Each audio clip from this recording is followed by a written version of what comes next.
La Bible nous révèle clairement qu'il y aura un homme qui prendra le contrôle de toutes choses et gouvernera le monde comme aucun autre leader de l'histoire de l'humanité n'a réussi à le faire.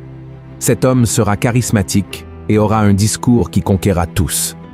Son pouvoir de persuasion convaincra les habitants de la terre que, entre ses mains, tous les problèmes des nations seront enfin résolus. La vérité est que le monde n'a jamais vu quelqu'un d'aussi puissant, influent et intelligent que cet homme. Et cela se produira pour une seule raison. Il détiendra entre ses mains le pouvoir venant directement de l'ennemi de nos âmes, Satan. Voyez ce que dit la Bible à son sujet dans la deuxième épître aux Thessaloniciens, chapitre 2. L'apparition de cet impie se fera par la puissance de Satan avec toutes sortes de miracles, de signes et de prodiges mensongers, et avec toutes les séductions de l'iniquité pour ceux qui périssent, parce qu'ils n'ont pas reçu l'amour de la vérité pour être sauvés. Et qui est cet homme? Je te demande, c'est l'Antéchrist, l'être maléfique qui s'élèvera contre Dieu et s'exaltera au-dessus de toutes choses, jusqu'à s'asseoir dans le sanctuaire du Seigneur et affirmer qu'il est lui-même Dieu. Et il fera tout cela parce qu'il désire la même chose que le diable a toujours désiré, occuper la place du Dieu très haut. C'est ainsi que cela est écrit dans le livre d'Ésaïe, chapitre 14. Te voilà tombé du ciel, astre brillant, fils de l'aurore. Tu es abattu à terre, toi, le vainqueur des nations. Tu disais en ton cœur, je monterai au ciel, j'élèverai mon trône au-dessus des étoiles de Dieu. Je m'assiérai sur la montagne de l'assemblée, à l'extrémité du septentrion. Je monterai sur le sommet des nues, je serai semblable au Très-Haut.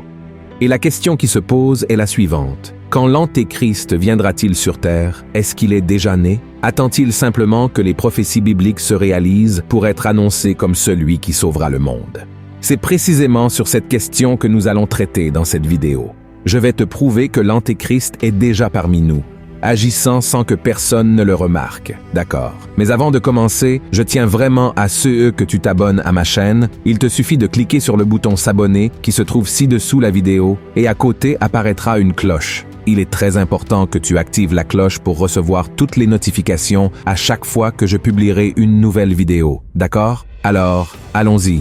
Le Nouveau Testament nous raconte que Satan a tenté Jésus à 3 moments différents pendant que le Seigneur jeûnait dans le désert, se préparant à assumer son ministère sur terre. Dans un premier temps, il est venu vers Christ et a essayé de le convaincre de satisfaire sa faim en transformant des pierres en pain. Ensuite, il a emmené Jésus dans un endroit très élevé, d'où il pouvait voir toute la terre.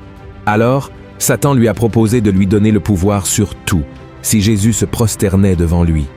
Et enfin, l'ennemi a conduit le Christ au sommet du temple et lui a dit de sauter, afin que les anges de Dieu le sauvent et préservent sa vie devant les yeux de tous les Juifs, qui ne croyaient pas qu'il était le Messie envoyé par Dieu.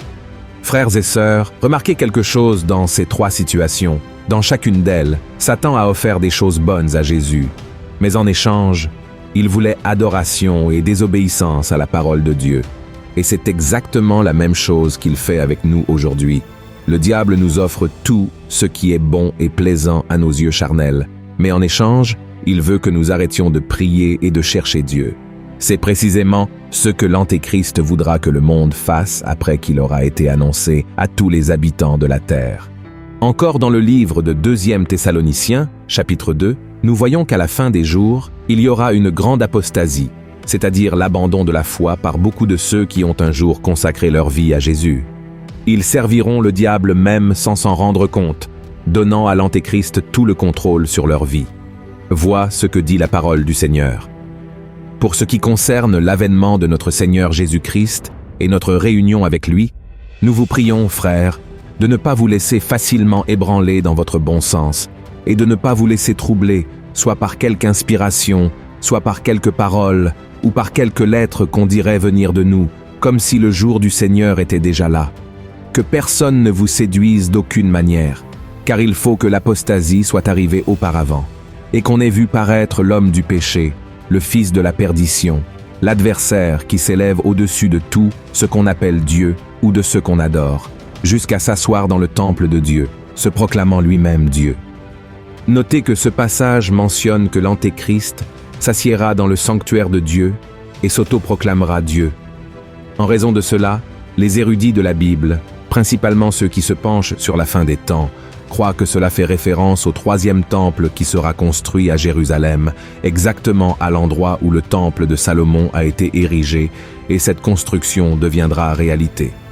Certains disent même que les gouvernements d'Israël et de la Palestine ont déjà entamé des négociations pour la construction future de ce temple qui abriterait les religieux des deux peuples, et selon les prophéties, serait pris par l'Antéchrist. Cependant, mes frères, je tiens à attirer votre attention sur quelque chose, et pour cela, je souhaite lire avec vous un passage de 1 Corinthiens, chapitre 6, qui dit ainsi : « Ne savez-vous pas que votre corps est le temple du Saint-Esprit qui est en vous, que vous avez reçu de Dieu, et que vous ne vous appartenez point à vous-même, car vous avez été rachetés à un grand prix.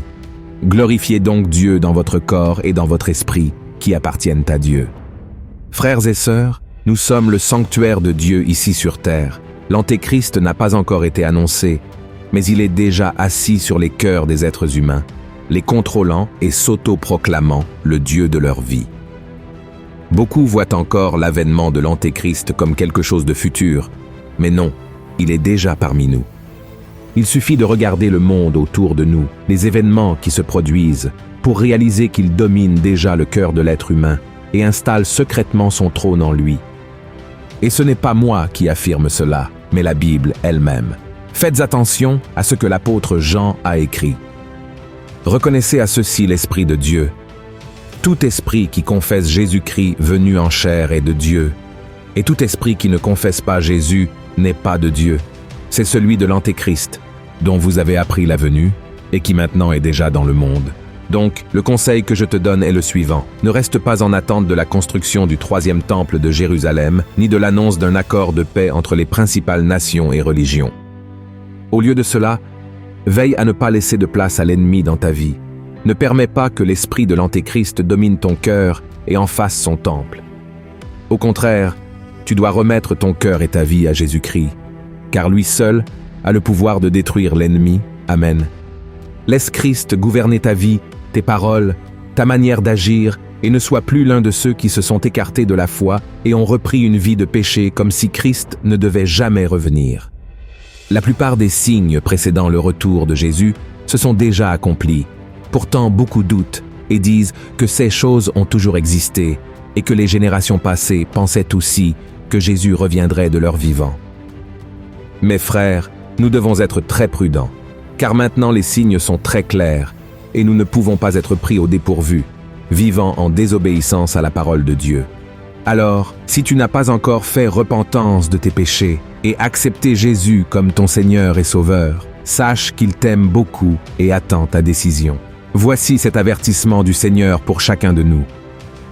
Enseignés par vos apôtres, sachant avant tout que, dans les derniers jours, il viendra des moqueurs avec leurs railleries, marchant selon leur propre convoitise et disant « Où est la promesse de son avènement ? Car, depuis que les pères sont morts, tout demeure comme dès le commencement de la création. Ils veulent ignorer, en effet, que des cieux existèrent autrefois par la parole de Dieu, de même qu'une terre tirée de l'eau et formée au moyen de l'eau, et que par ces choses le monde d'alors périt, submergé par l'eau, tandis que, par la même parole, les cieux et la terre d'à présent sont gardés et réservés pour le feu, pour le jour du jugement et de la ruine des hommes impies.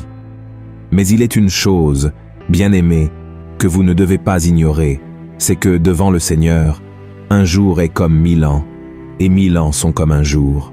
Le Seigneur ne tarde pas dans l'accomplissement de la promesse, comme quelques-uns le croient, mais il use de patience envers vous, ne voulant pas qu'aucun périsse, mais voulant que tous arrivent à la repentance. Le jour du Seigneur viendra comme un voleur. En ce jour, les cieux passeront avec fracas, les éléments embrasés se dissoudront, et la terre avec les œuvres qu'elle renferme sera consumée. Puisque donc toutes ces choses doivent se dissoudre, quelles ne doivent pas être la sainteté de votre conduite et votre piété, tandis que vous attendez et hâtez l'avènement du jour de Dieu, à cause duquel les cieux enflammés se dissoudront et les éléments embrasés se fondront. Amen. Si vous avez aimé ce message, je vous prie de le partager sur WhatsApp, sur Facebook. Propageons la parole de Dieu et n'oubliez pas de vous abonner à ma chaîne. Que Dieu vous bénisse, je vous attends dans la prochaine vidéo.